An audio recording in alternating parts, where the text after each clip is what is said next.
Hi everybody, this is Joel, and today we're art and about exploring the music of the Baroque era. Now, when I think of Baroque composers, I think of people like Vivaldi and Johann Sebastian Bach and Telemann and Handel, all of which have very different styles now.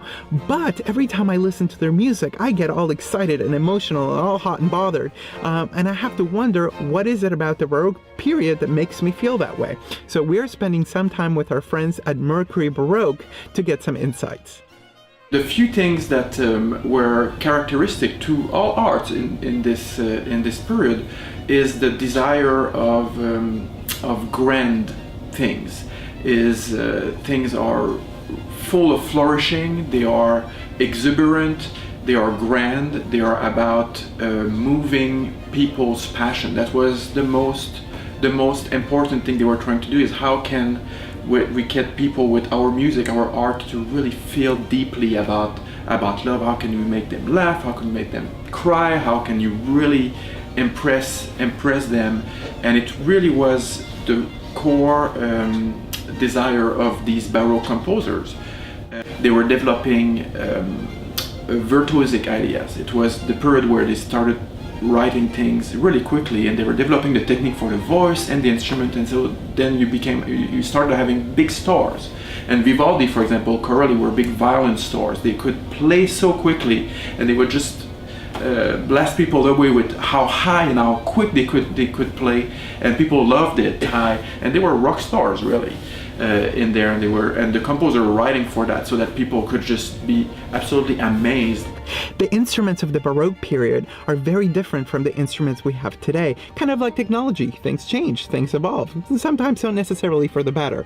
But since the music was written for that type of instrument, we catch up with concertmaster Jonathan Godfrey to give us some background on the differences. Physically, aesthetically, the instruments are basically identical. It has much more to do with how the instruments were set up than a physical difference. The strings are made out of sheep's intestines, which sounds kind of disgusting, but it's actually the material that they used back then at the time. So it's gut strings, and you hear people talk about what gut strings are. Well, it's actually the intestines that have been dried and twisted and made into strings, and that's what they used back in the time. And the pitch is much lower. And then we use Baroque bows, and Baroque bows actually are much more physically different than a modern bow. Here you see a modern bow, and you see the curvature kind of going this direction. This was developed in about 1830, 1840 by a guy, Tort is that guy, the French bow maker who kind of defined the modern violin bow.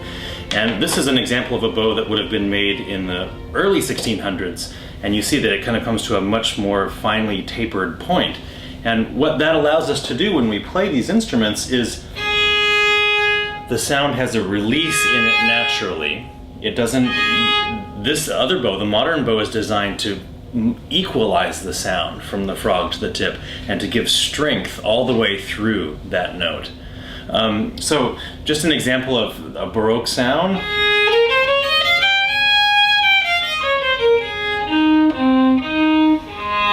It has a very warm, kind of dark, rich sound. And if I was to play that same thing on a modern instrument, with a modern bow and steel strings,